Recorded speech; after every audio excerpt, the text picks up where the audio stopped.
الأصدقاء الأعزاء، الصديقات العزيزات في كل مكان، مرحبا. في هذا اللقاء، في هذا الفيديو راح أحاول أحكي حول موضوعين مهمين وتصريحات مترعة بالأكاذيب والدجل والافتراءات على الوقائع وعلى الحقيقة.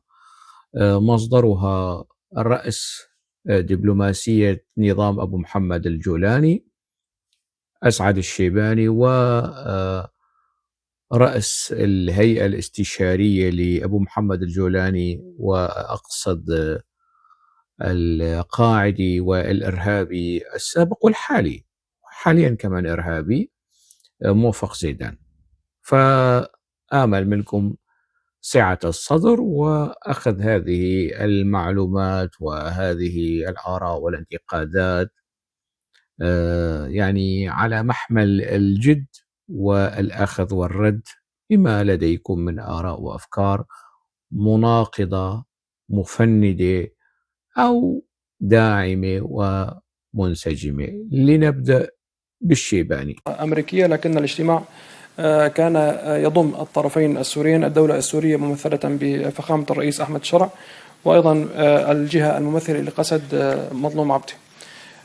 هذه الحوارات وهذه النقاشات تأتي لإعادة إحياء والتأكيد على الالتزام باتفاقية 10 مارس. كما تعلمون، عندما وقعنا هذه الاتفاقية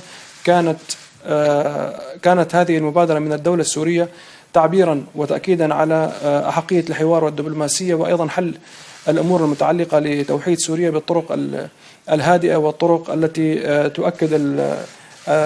تؤكد دعم النسيج المجتمعي، وأيضا تعافي وتؤكد تعافي سوريا من الحروب. لكن إلى اليوم لم نستطع أن نصل إلى أي خطوة عملية لتطبيق هذا الاتفاق، وما يزال هذا الاتفاق كما يقولون حبرا على ورق. ونطالب قسد وقيادة قسد أن تسعى بكل جهد لتطبيق هذا الاتفاق، لأن كما هو منصوص عليه في هذا الاتفاق أنه لنهاية هذا العام، وإن عدم الوصول لأي تطبيق عملي يطمئن شعبنا، وأيضا يعطي رسائل واضحة للداخل والخارج أن سوريا تسير بشكل واثق، وأيضا بشكل يعبر عن توحيد سوريا واندماجها السريع ضمن أطر المؤسسات المدنية والعسكرية. فهذا ما سيعطي انطباعا سلبيا، وأيضا سيعيد فقدان الثقة إلى هذا المسار. ما نطلبه من قسد، لقد كنا نحن منفتحين على جميع النقاط التي تحفظوا عليها بالمرحلة الحالية، ونعتقد قسد أنها دائما هي بطيئة في اتخاذ الخطوات الصحيحة. إن الدولة السورية تسير بشكل سريع لملء الفراغ السياسي، وهذا الملء الفراغ السياسي لا يمكن أن ننتظر أي نقاش جانبي أو أي أمر يتعلق بمصلحة خاصة ونعرقل المصلحة الوطنية والتي تتعلق بمستقبل أبنائنا. هناك في منطقة شمال شرق سوريا شعب عظيم، موارد للدولة، مؤسسات يجب أن يعاد تفعيلها، وأيضا يجب أن نسرع بتحسين الخدمات والأمور الاقتصادية في شمال شرق سوريا. التباطؤ والعرقلة في تنفيذ هذا الاتفاق يوما بعد يوم يخسر ويزيد من خسارة شعبنا في تلك المناطق، وخاصة في مجال الصحة والتعليم والخدمات، وأيضا يعرقل مسار مكافحة الإرهاب. كما تعلمون أن أي مشكلة أمنية في أي دولة تستغل الفراغات والانقسامات، واليوم الشكل الحالي لا يرضينا بالتأكيد، ونريد أن تكون سوريا دولة واحدة موحدة، وإن حقوق الأكراد نحن أحرص الناس عليها، وأن الدولة السورية ملتزمة بالإيفاء لجميع مواطنيها بالحقوق المتوازية بعيدا عن أي تفاوض أو أي مساومة. وأيضا أن الموارد التي كانت في مرحلة من المراحل الاقتصادية والمدنية والمؤسسات نتيجة وجود النظام السابق ونتيجة عدم وجود حل شامل كان يمكن تفهم هذا الموضوع، لكن اليوم لا يمكن تفهم أي حالة انقسامية في سوريا، ولا يمكن أن تقسم موارد سوريا أو تجزأ على كيانات ومجموعات لا تصب في المصلحة العامة. اليوم يجب أن نبني بلدنا بشعب واحد بمؤسسات واحدة، ويجب أن تصب جميع موارد الدولة السورية وجميع إمكانياتها في المسار. رئيس دبلوماسية أبو محمد الجولاني الشيباني سري مري، رايح جاي على تركيا. أكثر عاصمة زارها الشيباني من بلدان العالم هي العاصمة التركية. طبعا كل لقاء بين نظام أحمد الشرع وقوات سوريا الديمقراطية للمناقشة حول اتفاق 10 آذار 2025 قبل وبعد هذه اللقاءات يهرع الشيباني إلى أنقرة واللقاء بالمسؤولين الأتراك وبالاستخبارات التركية لكي يضعهم في صورة ما جرى. يعني بيشتغل هو وزعيمه فسفوس عند الأتراك، يتلقى التعليمات والإرشادات اللازمة له، ويحاول بطريقة أو بأخرى أن يكون يعني البيدق الوفي للسلطات التركية. ما نظام الجولاني كل بيادق. مهم هذا التصريح الذي أطلقه وأبرزه إعلام الجولاني تلفزيون سوريا حول موضوع قسد. وشفتم يعني قلة الأدب يعني التي يمارسها رأس الدبلوماسية السورية حاليا، أنه يفترض أن يكون مؤدب ومحترم ودبلوماسي، ويتحدث بلغة دبلوماسية يعني يتحدث بلغة دبلوماسية وبلغة وطنية واحترام وطني عن فريق سوري نظامه نظام أبو محمد الجولاني، أبرم اتفاقا مع هذه الجهة ومع هذا الفريق السوري، وأن يطلق تصريحات محترمة في بلد آخر. الموضوع سوري والحكي سوري والحوار سوري، لكن الشيباني مش قليل أدب، عديم الأدب، عديم التربية في هذه التصريحات التي أطلقها، وأثبت مرة أخرى بأنه دجال صغير وكذاب صغير ومنافق وأيضا صغير يعني، وسيحاسب على هذا الكلام الذي أطلقه في الدنيا والآخرة. استمعتم لتخرصات الشيباني، لكن لا بأس أن نعيد الاستماع إلى كلامه مرة أخرى ونستمع سوية لما قاله الشيباني. أمريكية، لكن الاجتماع كان يضم الطرفين السوريين، الدولة السورية ممثلة بفخامة الرئيس أحمد شرع، وأيضا الجهة الممثلة لقسد مظلوم عبده. شوفوا كيف المقاربة، يعني أحمد الشرع أبو محمد الجولاني فخامة الرئيس لما بيجي بيحكي عن مظلوم عبدي بيحكي هيك حاف بدون ألقاب، يعني مش قائد سوريا قوات سوريا الديمقراطية قسد. طبعا هو لا يمكنه أن يتفوه باسم الديمقراطية حتى ولو بشكل عرضي، يعني حتى وأنه يذكر اسم فصيل سوري مثلا، فصيل سوري مهم، الدولة ممثلة برأسها وقعت اتفاقا مع قوات سوريا الديمقراطية. الدولة برأسها لم توقع اتفاقا مع أبو عمشة والفصائل والائتلاف والزبالات اللي أنتم بتعرفوها، لكن وقعت واضطرت أن توقع يعني مسألة الندية ما بين الدولة وكيان سياسي وإداري وعسكري ومهم وشريك أصيل في التحالف الدولي ضد الإرهاب، ضد أصدقاء الشيباني والجولاني. هذه الندية وهذه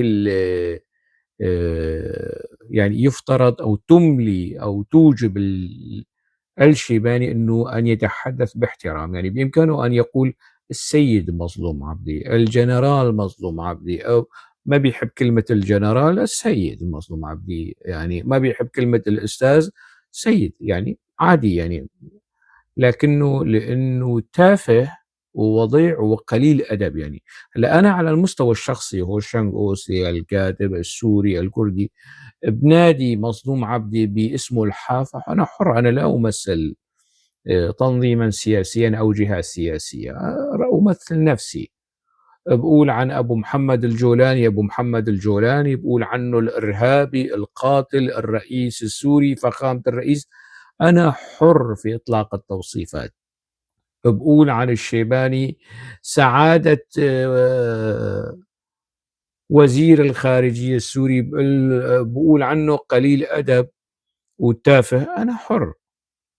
هذه التوصيفات أنا أتحمل مسؤوليتها السياسية والأخلاقية والقانونية وكل هالتفاصيل، لكن هو وزير خارجية ويتحدث عن شأن داخلي سوري، ينبغي أن يكون لبق ومحترم ويحترم نفسه، مش بس يحترم مظلوم عبدي وقوات سوريا الديمقراطية. أنا لو مكان مظلوم عبدي، لو بهدله، يعني بعمل له بهدلة لهذا التافه أمام الأمريكي وأمام رئيسه الجولاني. مظلوم عبدي منذ التسعين، منذ نهاية الثمانينات ومطلع التسعينات ضمن الحياة العسكرية في حزب العمال الكردستاني، في قوات سوريا الديمقراطية، لكن الرجل أكثر من 3 عقود ونصف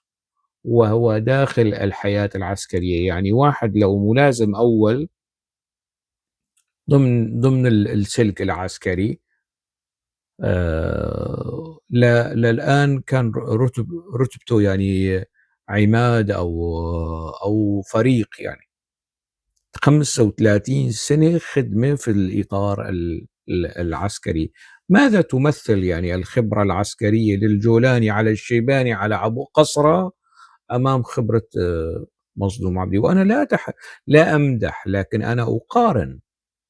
إذا توصيف الجنرال مظلوم عبدي أنا بشيله بحطه، أنا حر، لكن هو ليس حرا.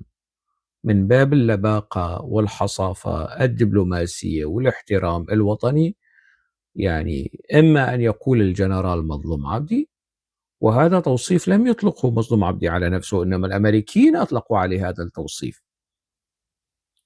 الأمريكيين أطلقوا عليه هذا الوصف أو اللقب العسكري يعني، وأيضا في السياقات الإعلامية المتعارف عليها. فإذا يفترض به أن يكون يعني مؤدبا ولبقا وحصيفا ودبلوماسيا عندما يتحدث عن شخص نظامه ورأس دولته وقع مع هذا الشخص بشكل رسمي وأمام العالم. يعني مظلوم عبدي قائد قوات سوريا الديمقراطية، السيد مظلوم عبدي، الجنرال مظلوم عبدي، ما يقول اسمه هيك حاف.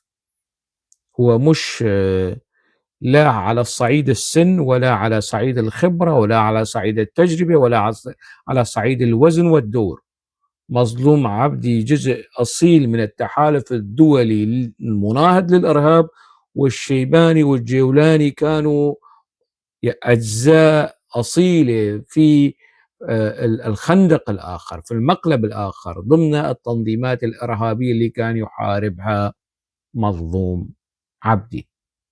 فالمقام الدبلوماسي والحصافة الدبلوماسية والسلوك الدبلوماسي في الحد الأدنى يملي أن يكون الشيباني يعني محترما لنفسه ومحترما لشريكه، ويطالبه بأن يكون شريكا في السلطة عبر تنفيذ وتطبيق اتفاق 10 آذار.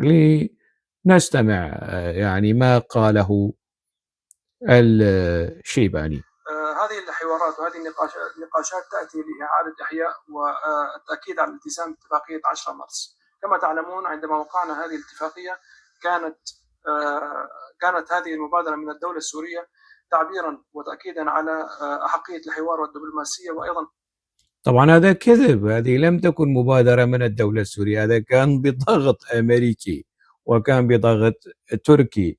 أكمل سلسلة الأكاذيب يا شيباني. حل الأمور المتعلقة لتوحيد سوريا بالطرق الهادئة والطرق التي تؤكد دعم النسيج المجتمعي، وأيضا تؤكد تعافي سوريا من الحروب. لكن إلى اليوم وهذا كذب، لأنه أنت عاجز عن فرض السلطة بالعنف والسلاح، وأنت اضطريت توقع مع مظلوم عبدي وقوات سوريا الديمقراطية، والآن أيضا بعد مرور كل هذه الأشهر أنت عاجز. وهذا كلام ضباط وجنرالات أتراك يظهرون على التلفزة التركية وفي الإعلام التركي يقولون الآن، وهذا كلام الأتراك الخبراء العسكريين الأتراك ورعاة وداعمي الشيباني والجولاني، يقولون بالفم الملآن الآن إذا حدث اشتباك مسلح ما بين نظام الجولاني وقسد، الغلبة ستكون لقسد. هذا كلام خبراء أتراك يعون ويدركون هشاشة موقف الشيباني. فأنت مش قضية إيمان بالحوار وتوحيد سوريا والأراضي السورية بالطرق السلمية. يا قاتل، لو كان الموضوع هيك لما ارتكبت المجازر في الساحل السوري. لو كان الأمر هيك وعن هذه القناعة لما ارتكبت المجازر في السويداء. لو امتلكت السويداء قوة قسد، ولو امتلك الساحل السوري قوة قسد، لما تجرأت على هاتين المنطقتين السوريتين يا إرهابي يا قاتل يا قليل الأدب. أكمل.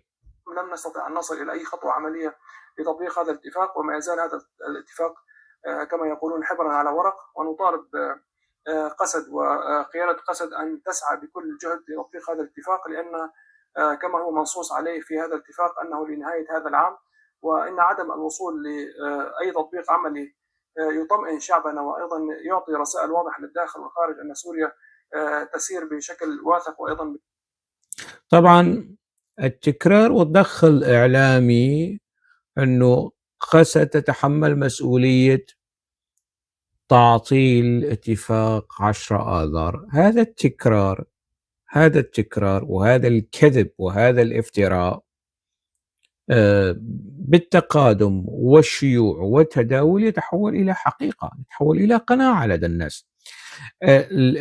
الصحفيين والإعلاميين في قنوات التلفزة السورية والعربية وحتى العالمية عندما يتم الحديث حول اتفاق المبرم ما بين قسد والنظام الجولاني لا يسألون النظام السوري أنتم طرفان، طيب قسد تباطأت في تطبيق هذا الاتفاق، أنتم ماذا فعلتم؟ الطرف الآخر، ما هذا الاتفاق مجموعة من الاشتراطات، مجموعة من المبادئ المتفق عليها. الدولة السورية نظام الجولاني شو سوى من جانبه لحتى نطالب ونضغط على قسد ونقول أنه بالفعل أنه قسد هي التي تتحمل مسؤولية تعطيل وعدم تطبيق بنود هذا الاتفاق؟ أنتوا شو سويتوا؟ أنتوا شو سويتوا؟ هل النظام الحالي الانتقالي المؤقت تشاركي؟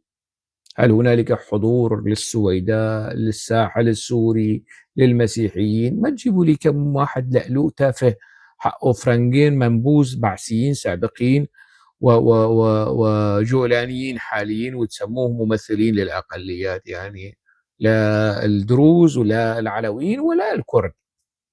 إذن النظام الحالي هو نظام أحادي ونظام جماعة إسلامية متطرفة، نظام ائتلاف الأخوان والسلفية الجهادية مطعم بشوية زخارف تافهة مثل تطعيمات النظام السوري السابق، بل كانت تطعيمات النظام السوري السابق أكثر جودة في فن الكذب، في فن الافتراء.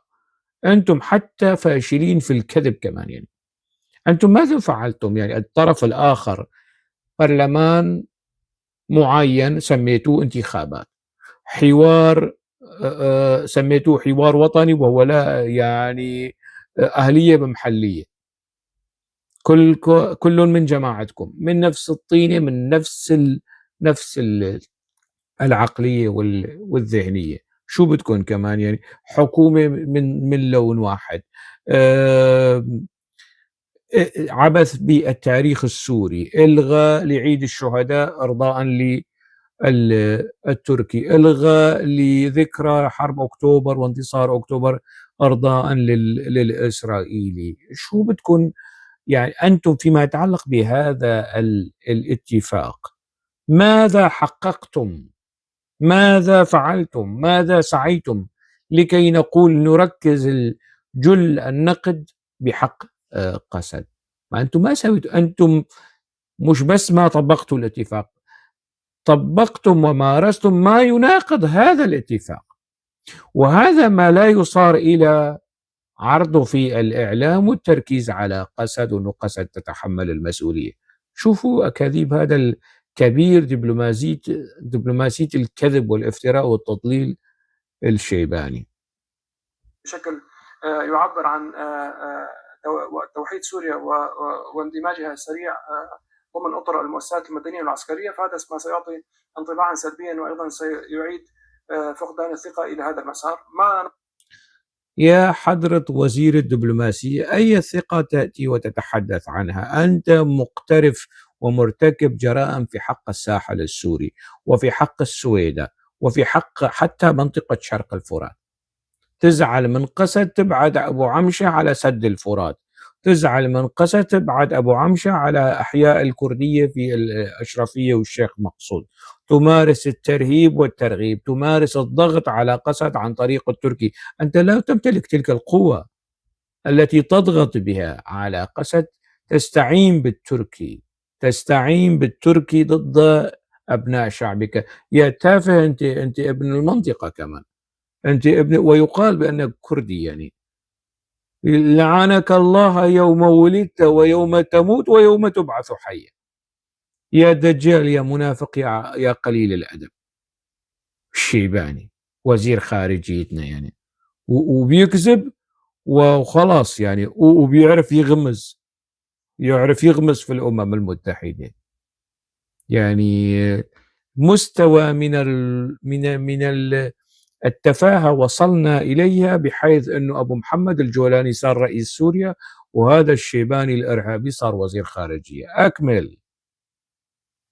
نطلبه من قسد، لقد كنا نحن منفتحين على جميع النقاط التي تحفظوا عليها بالمرحلة الحالية، ونعتقد قسد أنها دائما هي بطيئة في اتخاذ الخطوات الصحيحة. إن الدولة السورية تسير بشكل سريع لملء الفراغ السياسي. أنت واحد كذاب يا ولي كلب البدو، يا كلب البدو، أنت واحد كذاب. شو هي تسير بشكل سريع؟ ما هي الخطوات؟ أعيد وأكرر، هل السرعة هي في تنفيذ هذا الاتفاق وتوحيد سوريا؟ أنت شو سويت؟ تتفاوض بشكل سري مع الروس، مع الإسرائيلي، مع الإيراني، وشوي شوي يعني لحتى يعني يكتمل طقم الطوبزي للتركي، للأمريكي، للإسرائيلي، للروسي، بقيان الإيراني. شوي ونشوفكم إن شاء الله بعونه تعالى ولله الحمد تطوبزون للاحتلال الإيراني كمان. وبيحكي لي عن أن الدولة السورية تسارع وكذا. شو دولة سورية؟ شو دولة سوريا؟ أنت حتى الآن لم تفرض منطق الدولة ومنطق الجيش على أبو الميش وعلى أبو عمشة. شو الموضوع هيك بمنتهى البساطة؟ تعالوا واندمجوا. شو اندمج؟ قوات فيها ما يزيد عن 10,000 امرأة مسلحة، عربية وكردية وسريانية. هدول كيف فينا ندمجهم مع الزبالة الموجودة عندك؟ يعني ما بتزبط الدمج ما بين حزبين، ما بين فصيلين، ما بين جماعتين، ما بين، لا يصار هكذا كيفما اتفق وبشكل عشوائي. بدها ترتيبات، بدها تهيئة ظروف من جانب الدولة تبعيتك. دولتك ينبغي أن تتنازل من فاشيتها ومن عنصريتها ومن بعثيتها ومن إخوانيتها ومن سلفيتها، لحتى يصير يعني شوي إمكان ومجال واحتمال أنه يصير في اندماج. أنت تبقى على ما أنت عليه. يعني الموضوع كل فكره أنه لبس قرافة هو وزعيمه وخلاص انتهى، صاروا مدنيين وصاروا دولة ورجال دولة وانتهت القصة. لا، الموضوع ما بينحل بهاي البساطة وهي السذاجة وهي سطحية يا حضرة الشيباني. وهذا الملء الفراغ السياسي لا يمكن أن ننتظر أي نقاش جانبي أو أي أمر يتعلق بمصلحة خاصة ونعرقل المصلحة الوطنية والتي تتعلق يا تافه، أي مصلحة خاصة؟ ليش مظلوم عبدي وإلهام أحمد وقوات قسد عرضوا عليكم شيء خاص محصور بشخصياتهم؟ شو مصلحة خاصة؟ يعني أنت يعني على أي مستوى من التضليل تمارس هذا الكذب والنفاق والافتراء على طرف سياسي آخر؟ الحق مو عليك، الحق على الطرف السياسي الآخر الساكت ولا يرد عليك ولا يرد على هذه الافتراءات وهذه الأكاذيب. شو مطالب خاصة؟ سوريا، قوات سوريا الديمقراطية تقول أنه مشروعنا مشروع سوري وطني، لا مركزية لكل سوريا، ديمقراطية لكل سوريا، دولة مدنية لكل سوريا، مش لشرق الفرات كمان. شو ما لا على الصعيد المناطقي مطالب قسد مطالب خاصة، ولا على الصعيد الشخصي مطالب قسد وقيادات قسد هي مطالب خاصة. يعني إذا عندك شيء شوف، قول والله أنه قسد طالبت بوزارة التربية، بوزارة البيئة، ووزارة التعليم العالي، ووزارة الخارجية وكذا. أفصح، دع الناس بشفافية ونزاهة في صورة ما يجري. أما أن تطلق هيك اتهامات أنه موضوع شخصية، شو شخصية يا أبو شخصية؟ دخيلك شخصية كلب البدو. مستقبل أبنائنا. هناك في منطقة شمال شرق سوريا شعب عظيم، موارد للدولة، مؤسسات يجب أن يعاد تفعيلها، وأيضا يجب أن نسرع بتحسين الخدمات والأمور الاقتصادية في شمال شرق سوريا. حبيبي، أنت حسن الخدمات في إدلب، أنت حسن الخدمات في دمشق وفي حلب وفي المناطق الخاضعة لنفوذك.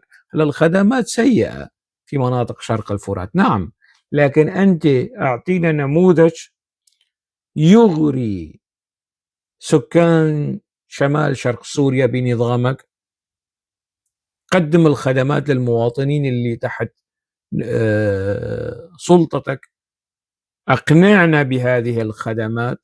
الموضوع يعني سوء الخدمات في إدلب أو في حلب أو في دمشق أو في حمص أو في حماة أو في الساحل السوري أو في درعا لا تتحمل المسؤولية قوات سوريا الديمقراطية. يا رئيس دبلوماسية الكذب والتفاهة، تفضل أكمل. التباطؤ والعرقلة في تنفيذ هذا الاتفاق يوما بعد يوم يخسر ويزيد من خسارة شعبنا في تلك المناطق، وخاصة في مجال الصحة والتعليم والخدمات، وأيضا يعرقل مسار مكافحة الإرهاب كما تعلمون. يعرقل مسار مكافحة الإرهاب. تطبيق اتفاق، شوف كيف عم يربط الموضوع، انه لا مكافحة الإرهاب مستمر من دونك اصلا. انت كنت جزء من خندق الإرهاب. مكافحة الإرهاب مستمر من دونك حتى الآن وسيبقى مستمر. موضوع لا يتعلق يعني لا تعلق عدم انضمام نظام الجولاني للتحالف الدولي لمناهضة الإرهاب أنه والله اتفاق 10 آذار لم ينفذ، فهذا اللي بيعرقل انضمامنا لك. يا تافه، يا إرهابي، أكثر من 10,000 عنصر أجنبي أنت منحتهم الجنسية السورية ووظفتهم في سلك الأمن والمخابرات والجيش والأمن العام، وسآتي عن الحديث حول الموضوع. هؤلاء المطلوبين في مصر وفي تونس وفي المغرب وفي روسيا وفي الصين، هؤلاء الإرهابيين. أنت عامل يعني أنت نظامك الرسمي الآن سوريا مش بس راعية للإرهاب، داعمة وحاضنة خصبة للإرهاب، جاي يتحمل هذا الموضوع رعايتك واحتضانك ودعمك للإرهابيين وتنصيبهم وتوليتهم على السوريين، جاي تربط هذا الموضوع بعدم يعني تطبيق اتفاق 10 آذار. يا إن تشتكي وأنا تذكر ما جيزي زانه ما أنا تشمي فيهم ذيك أزنا هذا تشتري بيجم أز تشتري بيجم شيباني أز بكردي اشتري بيجم أز بزماني عليه دربيسي وعليه عمودي برسفات أبدم تزانه أز تشتري بيجم تزانه إنها شد اللي مدي ما أنا بخلكي بيجين أنت بيشتري بيجم أبا هوشنگ بكردي بترد آخر يا تافه يا كلب البدو. هذا يمكن يعني غيظ من فيض مما تستحقه على نفاقك وأكاذيبك. ان اي مشكله امنيه في اي دوله تستغل الفراغات والانقسامات، واليوم الشكل الحالي لا يرضينا بالتاكيد، ونريد ان تكون سوريا دوله واحده موحده، وان حقوق الاكراد نحن احرص الناس عليها، وان الدوله. انت احرص الناس على حقوق الاكراد يا كلب البدو يا كذاب. انت مش حريص على حقوق العرب في السويداء، ولست حريصا على حقوق العرب في الساحل السوري، ولست حريصا على حقوق السنة المعارضين لك العرب، ولست حريصا على حقوق العرب المسيحيين. بدك تقدم لي حالك على انك حريص على حقوق الاكراد يا كذاب. خليني اشوف في الدستور السوري ان الشعب الكردي جزء اصيل من الشعب السوري، وأن حقوقه القومية والثقافية مصانة، وقت ذاك أصدقك. خليني أشوف أن الشعب السرياني والآثوري جزء أصيل في الدستور السوري، وحقوق هذا الشعب مصانة في الدستور وفي مؤسسات الدولة، سأصدقك. خليني أشوف أن هذه الدولة التي اسمها سوريا هي الجمهورية السورية، وهي دولة من حيث النظام الحكم والإدارة لا مركزية، سأصدقك بأن حقوق السوريين ومن ضمنهم الكرد مصانة. ما تجي تحكي لي على المنابر وتطلق هيك اتهامات هذه وتطلق هيك وهيك هيك كلام معسول، يعني يعوزه السند القويم والحجة والبينة الرصينة يا شيباني. السوريه ملتزمه بالايفاء بجميع مواطنيها بالحقوق المتوازيه بعيدا عن اي تفاوض او اي مساومه، وايضا ان الموارد التي كانت في مرحله من المراحل الاقتصاديه والمدنيه والمؤسسات نتيجه وجود النظام السابق ونتيجه عدم وجود حل شامل كان يمكن تفهم هذا الموضوع، لكن اليوم لا يمكن تفهم اي حاله انقساميه في سوريا، ولا يمكن ان تقسم موارد سوريا او تجزأ على كيانات ومجموعات لا تصب في المصلحه العامه. اليوم يجب ان نبني بلدنا بشعب واحد بمؤسسات واحده، ويجب ان تصب جميع موارد الدوله السوريه وجميع امكانياتها في المسار. يعني تصريحات المسؤولين في قسد، المسؤولين الكرد والمسؤولين في المجلس الوطني الكردي وكل تنويعات مناطق شرق الفرات، ما قالوا انه نحن نحتكر هذه الموارد، لكن بدهم دولة محترمة تدير هذه الموارد. انت بدك هاي الموارد تدار على طريقة ماهر الشرع وابو مريم الاسترالي يا تافه. بدك هاي الموارد موارد انت بدون هاي الموارد جندت وجنست عشرات الالوف من الارهابيين والقتلة المأجورين. طيب مع هذه الموارد شو بدك تساوي؟ مع هذه الموارد اذا صارت بايدك، بدون هذه الموارد ارتكبت جرائم حرب في السويداء، بدون هذه الموارد ارتكبت جرائم حرب في الساحل السوري، وتمني النفس انت وجماعتك والزبالة الموجودين على السوشيال ميديا، كل هؤلاء الهمج والبرابرة تمنون أنفسكم بارتكاب مجازر في مناطق شرق الفرات، وخسئتم وفشلتم. بدون هذه الموارد ارتكبت كل هذه الموبقات.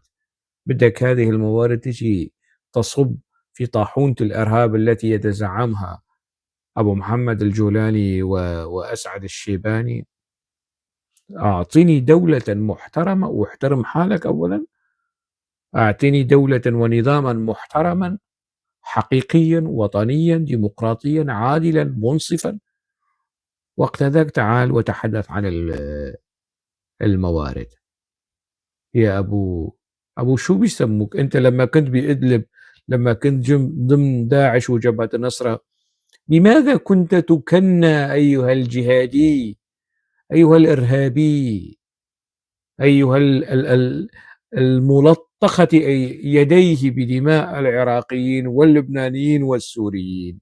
لماذا كنت تكنى؟ الآن أنت وزير خارجية النظام، سيبقى نظاما إرهابيا إذا بقي على هذه الحال، إذا لم يغير من نفسه. مش قصد اللي لازم تتغير بالدرجة الأولى، لا، أنتم ينبغي أن تتغيروا لكي يحدث هنالك انسجام معقول ومقبول ما بين هاتين القوتين. أكتفي بهذا القدر، دمتم بألف خير.